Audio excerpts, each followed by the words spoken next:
Hey, we're back with KMMA. I'm Andio, And I'm Khalil Deal. and we're going to be bringing you our famous weigh-in final face-off show for you for the event tomorrow, UFC Vegas 105. And now, before anything, please shoot us a quick like and a subscribe. You won't regret it. And who do you got here? A real deal with Torres Finney here against Robert Valentin. All right, man. So this fight here, man, the face-offs were pretty intense. You can see these guys here really staring each other down. Valentin's got a bit of a grin there. I think he's underestimating Finney's size. Height. But let's talk about this, man. Tori Finney is built like a fucking tank. The guy is absolutely humongous. He's huge. He's super built, super big and muscular. He's very thick. And like, again, he's built like a tank. This picture is not doing it justice. If you guys watch the face-off, you know what I'm talking about. And if you just look at pictures of this guy, he's absolutely insane. Now, Robert Valentin does look good as well. He is in very good shape as well. He's pretty muscular himself. He's pretty built himself. But you can see that Tori Finney is a bit thicker than him. This fight is like, if you watched any fights of Tori Finney, you will see that this guy has like superhero power. He is going to grab onto Valentine.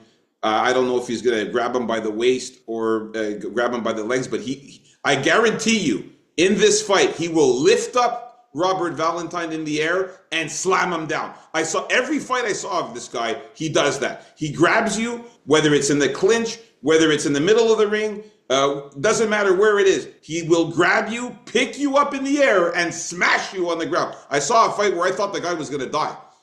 He literally smashed the guy on the ground. The guy's head fucking smashed on the ground, almost caved in. Like, I was like, holy shit. He could probably fuck somebody up and knock them out just on the slam.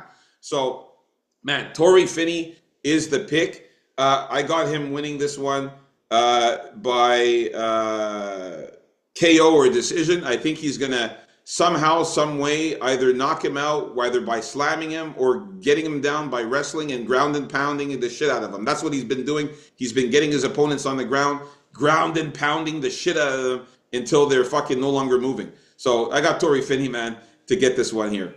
I'm going with Robert Valentin here to show us what he's made of after that disappointing loss to Loader there, Ryan Loader, last time out. I think he's going to rebound here against Finney here. I think he's going to have a game plan for Finney's very basic, very simple style. And man, if he can, and I predict actually he's going to catch him with something violent coming in, smash his face off, and kind of like make Finney tentative in the way he approaches the rest of the fight after that happened.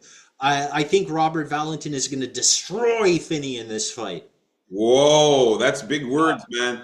I think he's just gonna mash him up somehow, like break his nose or something, cut him up pretty bad, and then work from there. Dude, if you're right about this one, man, that is a serious, amazing call. If you're right about this one, man, I really don't see it happening for Valentin.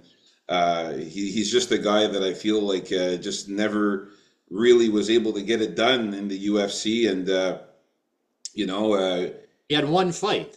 Yeah, I mean that's it. He got knocked out in that one fight and just didn't look really good. And even in his, like the lower level events, the opponents he fought were utter crap.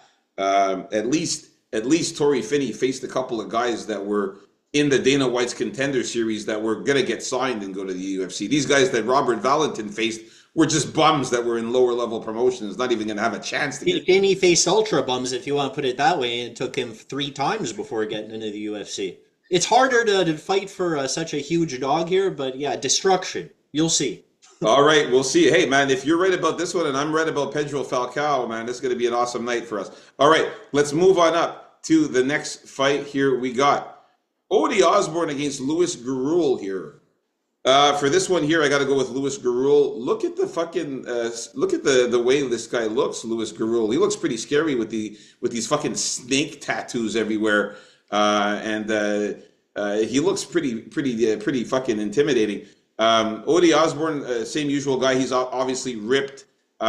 super shredded, very skinny though. And Gurul, I mean, look at this. The body size pretty much is almost identical. A little tiny bit thicker on Gurul's side there. Obviously, Odie's got the height advantage, but I'm not feeling Odie Osborne at all in this one. I'm going for Louis Gurul. Odie Osborne lost 4 of his last 5 fights. Can't seem to win anything. Even when he's winning, he ends up losing. It's unreal how his fight IQ is so horrible. The way he fights is strange and very, very unorthodox. And I could just see Gurud here coming in here, being the more technical fighter, being the smarter fighter. And I see him winning a knockout or a decision here against Odie Osborne. Odie Osborne has been knocked out, and we've seen him get rocked. Tyson Nam managed to knock him out.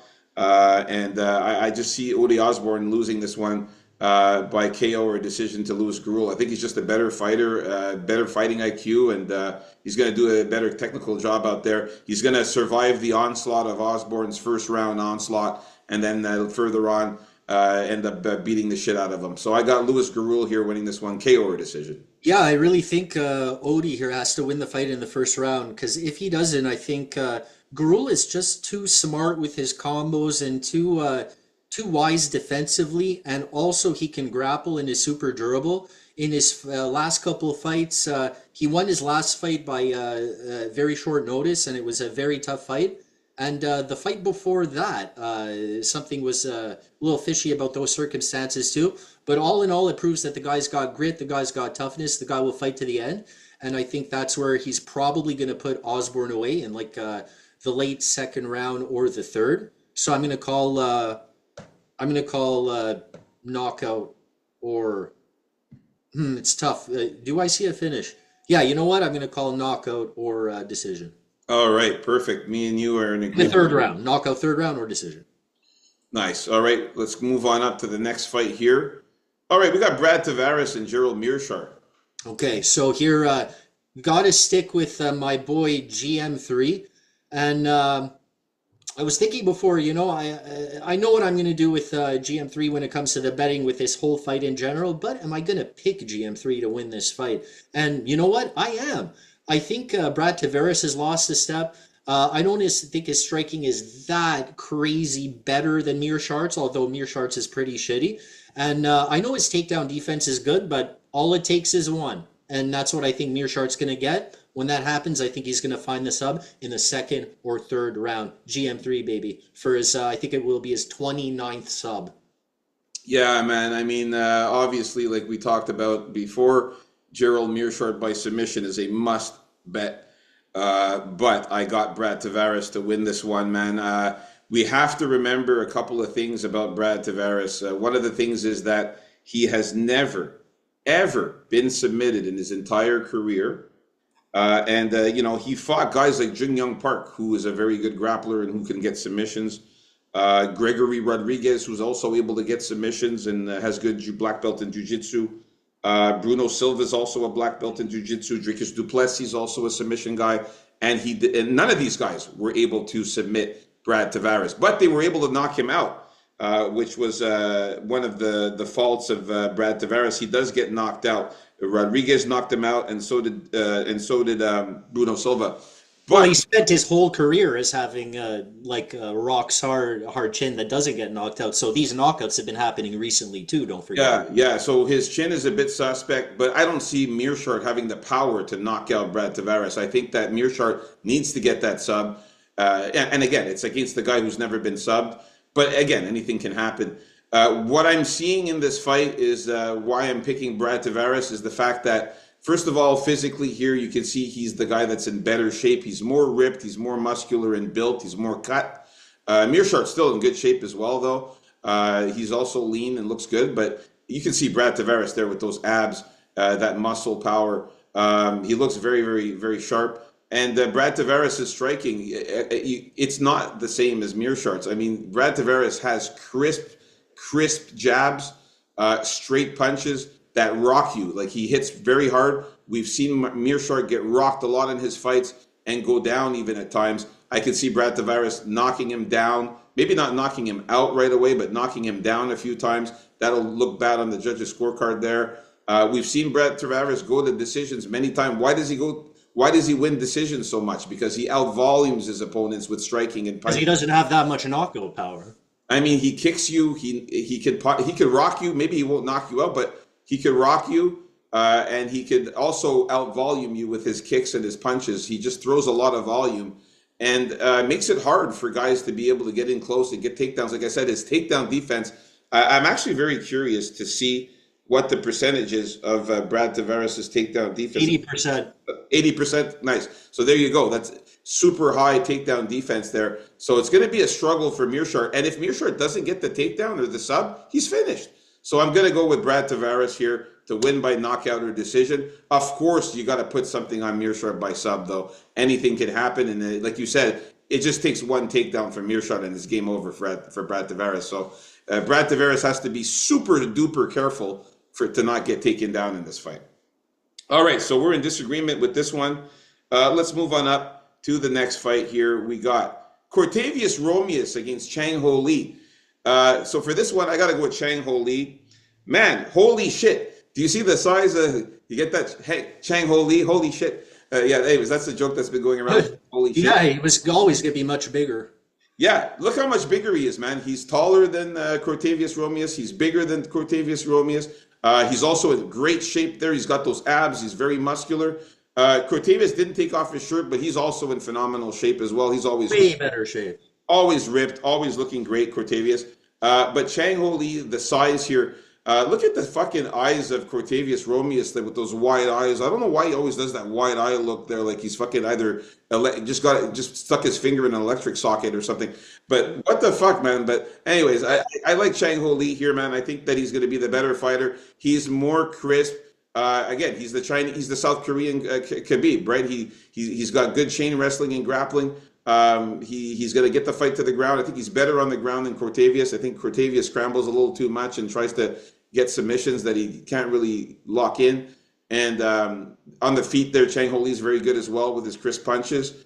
I like Chang Ho Lee to win by knockout or decision in this one, man. He's got the knockout power. I think he could clip Cortavius, man.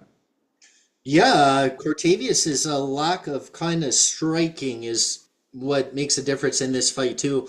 Lee doesn't have the greatest striking himself, but I think it's better than Romeo's. But also, I think he's more of a gamer there on the ground. I think he shows urgency, right? And he's always up for trying to find reversals and getting into the more dominant position when they're on the ground. And just his previous fight there showed me he has, he has the desire to come out on top. So give me Chang Ho Lee. I just think that if Gaston Balonis can beat him and Roman Tavares was able to knock him out, I think that Chang Ho Lee has a good chance here. Also, Romeo's here missed weight, so he will be the only fighter that missed weight on this card. Yeah, look at that, man. Not even disciplined enough to make weight here. All right, let's move on up to the next fight here, which is the co-main event. If you guys haven't already, please like and subscribe. We got Pat Sabatini here against Joanderson Brito. Yo, what a nice look now, eh? For Joe, he looks so much different now. Joanderson Brito with this new haircut there. He doesn't have that blonde hair anymore. He just looks like a different guy, eh? With the mustache and the black hair, totally different. Yeah, yeah. Man, the tattoos as usual. There he is, looking ripped. It's phenomenal shape. Very ripped, great shape. Pat Sabatini too in a very good shape as well. Joanderson Brito, though, you can see he's taller than Pat Sabatini. He's thicker, more muscular than Pat Sabatini, more ripped than Pat Sabatini. And with that height advantage for Brito there, Pat Sabatini is going to have a very hard time. It's not like Pat Sabatini is going in facing a guy who can't grapple. He's going in facing another grappler, another black belt in jiu-jitsu, another guy who's very good at submissions on the ground. So it's not like Pat Sabatini has an easy path to victory here. I think Joanderson Brito has the better path to victory because he can knock hard and knock out Pat Sabatini. We've seen Pat Sabatini get rocked several times in his fights. Almost every fight he has, he gets knocked down at least once. And, I could see him getting rocked a few times. Damon Jackson managed to knock out Sabatini. I could see Joanderson Brito doing the same. I like Joanderson Brito by KO or submission. I think he finishes Pat Sabatini in this one. Yeah, I gotta like Burrito here also. He does look a lot different with his haircut. He looks older even too, I find. But yeah, just the viciousness of Brito and the fact that yeah, he has more ways to win. And Sabatini will be looking for those takedowns. Will be looking to drag Brito down. So when that happens, Brito has to be looking to get up as fast as possible and not take any rest there, like he sometimes does. He sometimes waits for things to happen before going for it himself, and that would be a mistake against Sabatini because he does have really good submission skills. But I'm taking Brito to get the finish also here. I mean, we got to remember that this guy uh, was able to knock out Jack Shore and submit Jonathan Pierce. Joannison Brito's like he was able to do that to some high level guys, man, high level fighters. And yeah, man, I just don't see Sabatini being as good as those guys. So yeah, Brito is the man in this one. I think he gets the finish, man. KO or submission easily. I'm gonna say easily beats Pat Sabatini here. All right, the main event: Josh Emmett against Lerone Murphy. Yeah, I'm sticking with the miracle here, man. Just more well-rounded. I think he's smart defensively, so overall, I think he's gonna be able to avoid those big shots by Josh Emmett. But I still think that Laurel Murphy is gonna get knocked down once in this fight, but he's not gonna get knocked out. He's gonna get back up and fight. And also, Josh Emmett getting up there in age, right? And I think Laurel Murphy is hitting his prime. So gimme Lerone Murphy with a solid win here by I said sub or decision before, but I'm gonna go with decision or knockout. That's my official pick here Yeah, for the miracle. he doesn't have any submissions ever. Although sometimes I'll pick it if I feel like it's a good spot for a sub here, but I really think it's safer for Murphy to do his thing on the feet. Man, Josh Emmett's got a weird body shape here. What is going on with his stomach there, man? It looks very weird. There's like a bone sticking out there on the side there, if you can Gotta see. cut weight, man. It's very weird, that bone that's sticking out there. Like it's almost like a rib that's like sticking out. I don't know, man. And yeah, his body shape is very, very strange there. He is obviously cut up though, but very strange body and stomach there. I hope Lerone Murphy takes advantage of kicking, getting him body punches, and focusing on that weird area there with those ribs. Lerone Murphy though is in better shape. I find he's more lean, he's more ripped, he's more cut and more muscular. He's taller than Josh Emmett as well. I think his boxing is better than Josh Emmett. Josh Emmett is, he's got some knockout power, but I don't see him really getting the knockout here. I mean, the last fight that he fought was against Bryce Mitchell. And yeah, he did get the knockout on Bryce Mitchell, but Bryce Mitchell lately has been, looking very, very, very weird.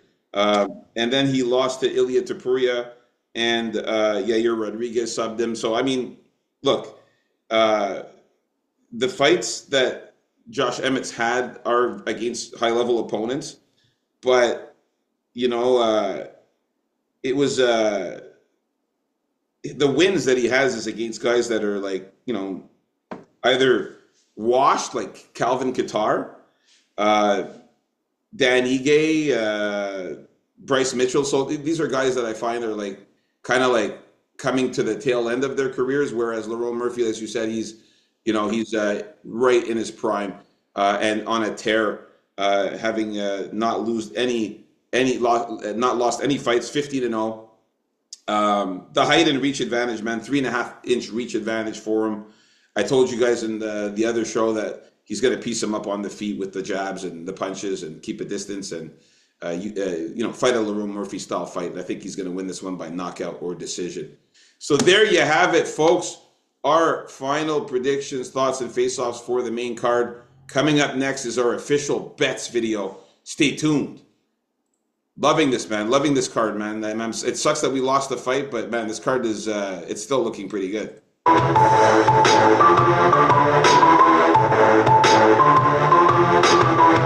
Let's get it. KAMMA. Stay tuned for the official bets video coming up right now.